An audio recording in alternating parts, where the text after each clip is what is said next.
Guys, today we did something I never thought I would do in the history of Summoners War. We actually built and fully skilled up the Wind Dhalsim. Wind Dhalsim is the Wind Poison Master. It's the same unit. Even threw 3 Devilmons. I wanted to make sure he was max skilled, so I threw 3 Devilmons. We are on the Asia server. That's the only server that I could actually afford to throw 3 Devilmons into the Wind Dhalsim, because everything else is like no Devilmons and a million Nat 5s that we need to scout. But anyway, the Wind Dhalsim, now that he has a stronger skill 3, right? He has a stronger skill 1 technically, but I don't really care too much about this 8% extra damage. Can't just like do that 8% extra damage, right? Every balance patch is 8% extra damage for something. But this Wind Dhalsim and Wind Poison Master, same thing. Skill 3 used to be an AoE, it would stun, and then it would do extra damage if the enemy had continuous damage on there. But it's not like a crazy good chance to stun, and he didn't put continuous damage on himself. Now, he attacks 3 times. It was always attacks 3 times. 70% chance to inflict continuous damage for 2 turns, and a 25% chance to stun them for 1 turn. I mean, it's not a crazy high chance to stun, but at least it does multi-hits continuous damage, which is really strong. Damage increases by 50% additionally if the enemy is under inability effects. So we're going to try him a couple different ways. Like I said, we already built him. We're going to try him on the super budget way. This is the way that I feel a lot of like early mid-game players would be able to. And again, I feel like he's going to be somewhat easy to skill up based on the fact that we 3 Devilmons. But I built another Dhalsim on this account. That's why I didn't have other Dhalsims, right? So I feel like people have, you know, a couple Dhalsims here and there, couple Poison Masters here and there. They may be able to actually skill this guy up. I would say maybe hold off if you don't, if you have like no skills for him and you couldn't possibly skill him up. Maybe you got the lighter dark one, you fully built that, then I would say maybe hold off. But I think this unit is actually not that bad for something like TOA hard. And I think he could be. We'll try him out in Giants as well, because we already have a continuous damage Giants team. But we'll try him out there. So the first skill is a stun, goes up to 50% chance, not crazy. Second skill is a strip and continuous damage, 3 turns. I mean, not super crazy, but sometimes in TOA you have those things like the Dark Phantom Thieves. It's nice to have some kind of strips on your team with the Dark Phantom Thief. And then we have the Yoga Sunburst, which is, again, it's a triple hit. It's continuous damage. It stuns. So let's actually see this in some use. He's got a crit rate dungeon leader skill, which I don't think we're going to really put to use. We have speed, HP, accuracy. This is the easiest. Oh, good. We didn't have the. I thought we had that accidentally. Not accidentally. I thought we had a different rune on here that was like super fast. And I'm like, no. When did I put that rune on? It doesn't matter. It doesn't matter when I put that rune on. The point is, this is going to be like an early to mid game type of rune build form. So let's actually see how he works with this kind of rune build, with the continuous damage, with the skill 2 and skill 3, and the stuns with skill 1 and skill 3, and despair as well. So here we are on TOA 93. We're on TOA 93. I have him in. I didn't want to put in 4th and 5th monsters because I want these. I want to really see what this guy can do without being carried by like, oh, if we put in a Tyrant or a Water Homunculus, you know, other good TOA units. It's like, well, then are they carrying him or is he doing fine on his own? What's the situation there, right? So we have him with Fran, just for some heals. The attack power buff, he's not on a crit damage build, so the attack power buff really isn't relevant. We're doing all damage through continuous damage. We have the 2-way Soth. You guys know what 2-way Soth does. He just multiplies the effects of the continuous damage. Not multiplies the actual continuous, but you know what 2-way Soth does. And then we have him to do the stuns and to do some continuous damage. So let's see how it does in actual usage. So there is elephant in the room, right? The elephant in the room is he's very similar to a unit that, so even on fire, we got some stuns, we got some continuous damage, very nice. But the elephant in the room is that there is another unit that's very similar, that is a wind unit that does AoE continuous damage, and a lot of people are already building for Giant Speed 12, and that is Melia. So, do people build him when they have a Melia? And the reality of the situation is probably not. They're probably not going to go out and build the Wind Dhalsim when they have a Melia, and Melia is a perfectly fine unit, and you just use her as is. I don't think that makes Wind Dhalsim bad. I think that he is now a decent unit. As much as I crapped on him before, I think that he is now a decent enough unit that if you wanted to build the Wind Dhalsim, yeah, most people aren't going to because they already have. Did this girl really just CC us so much? That Most people just have Melia already built, and they're like, I'm just going to stick with Melia. There's no reason for me to build one Wind Dhalsim. And that's a valid point. I mean, if you have Melia, you know, you don't want to build 1,000 different monsters that you maybe don't even need to, right? We're gonna take a lot of damage, aren't we? Well, he's on a tanky build, so it doesn't really matter. Actually, the Soth is on a tanky build too, so we just want to make sure that we don't get. Luckily enough, we're kind of stunning this Purian. So can we please get? I see that you're stunning Purian again, but can we please get some actual stuns and continuous damage in here? Okay, there's the continuous damage. There's the stuns. Very nice. I just keeps going for the Purian. He's like, I want to make sure that. Purian would cycle the enemy units, and then they have enough stuns and things like that it would be an issue. So, I mean, it's not like we're seeing some crazy level of like, oh my god, this is TOA hell, like the last level of TOA hell. Look how he just solos everything. But we at least get to see him in use with Soth. He does a decent amount of control. He does a decent amount of stuns, especially against Purian, guys. Especially against Purian, he does a decent amount of stuns. Continuous damage multiplied with Soth, because his continuous damage with skill 3 is actually not bad. It's a triple hit. He's got a chance to do continuous damage with every single hit. The question is, though, him versus Melia, if you already have Melia built, and most people do, I feel like he's better in TOA, but do I feel like he's better in TOA? I think Melia is a fantastic unit in TOA. I mean, I've been saying Melia is great for...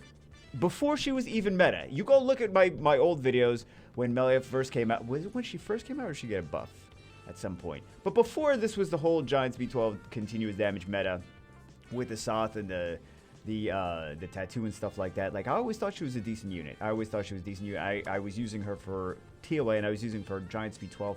Back before it was like, Bagel, can you just shut up and see? Let's see some more. Okay, let me shut up and let's see some more stuff with the Wind Dhalsim. Now we're here in Giant Speed 12, and we're going to test him out in place of one of the Melias. So one of these Melias is actually plus 180 speed. We did a whole video on that on the Meta Team series. Go check that out if you want to see a little bit more on that, but we're going to use him instead of the Melia. The thing is, though, that Melia puts continuous damage on as a passive. So it's not going to quite be the same situation. He's got continuous damage on skill 3. He's got continuous damage on skill 2. This may actually be more reliable going into the waves. We'll see. We'll see. We'll do a couple runs. We'll see how it goes, right? All right, so we've got the Yoga Sunburst. He's going to do a little bit, like, again, he's not on Despair. He just wound up doing that little bit of what's it called for there. Now, this is going to be potentially an issue. Actually, it's not going to be potentially an issue there. Okay, so we did enough continuous damage. That wasn't really an issue. We did some continuous damage here. Very nice. Very nice. And we don't have a whole lot of... okay, so she procced. And we do one of those. And now we got a problem. Okay. Now we got a problem. Although he does strip with the skill 2, so he could also strip that attack power buff. But I really don't think that people are going to go for him versus the... I mean, I don't think that people are going to go for him versus the Melia, but I don't think people really necessarily should go for him versus the Melia. I think that he is a usable unit now. Well, I mean, let's try it some more. Let's try some more. That's the whole point of the video is we're here.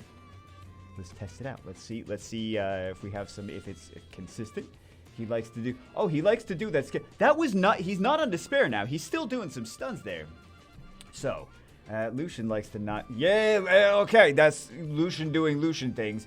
Nice that we have, like, no, this stuns again. Again, this is not Despair. He's on Swift.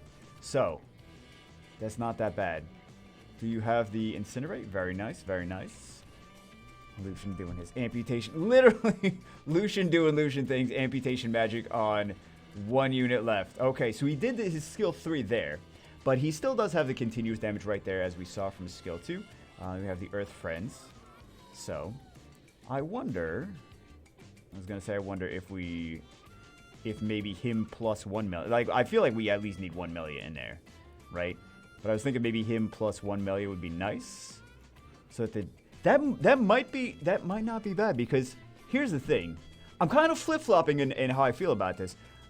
It is kind of nice that with the 2... maybe we'll keep that, I don't know. With the 2 Melias in there, there's a lot of attack gauge reduction. So the Giant can't potentially just have those dots tick off on their own. So I think maybe the fact that there would be less attack gauge reduction, the Giant would naturally get turns if he doesn't get incinerated.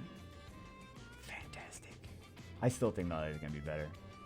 Honestly, I still think Melia is going to be better. But that doesn't make Wind Dhalsim bad. That just means Melia is super OP. Melia is still the preferred choice. But I do think, and I was thinking about this just now, that the lack of attack gauge reduction might actually be beneficial. We got three continuous damages there. We got another and there's another continuous damage. And then she's got an incinerate. There we go. I mean, it's not that it's not working. It's actually still working. So we just completely subbed him out for Melia. And it is definitely still working. I was curious if it was actually going to work or not, or it was just going to completely fail. So it does seem like it's actually working. Now the real question is, do we put him on crit damage? More continuous damage. Yeah, but it wasn't enough continuous damage. This guy with the lack of continuous damage. Lols. Yeah, now it's just adding to the time of the run. So these things happen. Also, I think maybe some of you guys have noticed that we don't. Some of you guys have noticed that we don't have Shield Will on our team. I still do think that the Shield Will is actually the best way to go. I've been just running this without Shield Will. For the most part, it just does fine. But okay, so that's enough to incinerate him. Nice.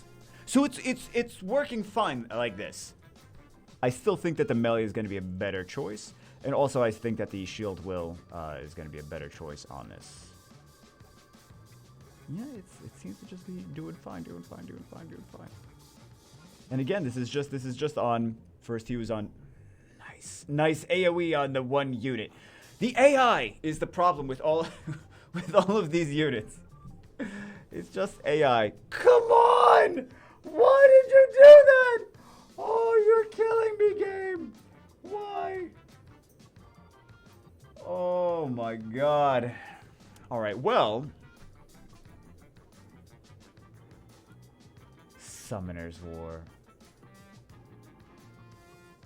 I bet the 10-year anniversary, they're going to be like, look at all those stuns, though. Look at all those stuns. So, right here, these things would get turns and do some damage to us, but they were stunned, so they didn't actually get a chance to do some damage. I'm going to play around with this some more. I wonder if this and Melia is decently reliable. I feel like this and Melia is decently reliable. Like, one of each. It seems like it's not bad. Again, I still feel like this is going to be a thing where we prefer to use like double Melia, and that's just gonna be a thing. It's not gonna change.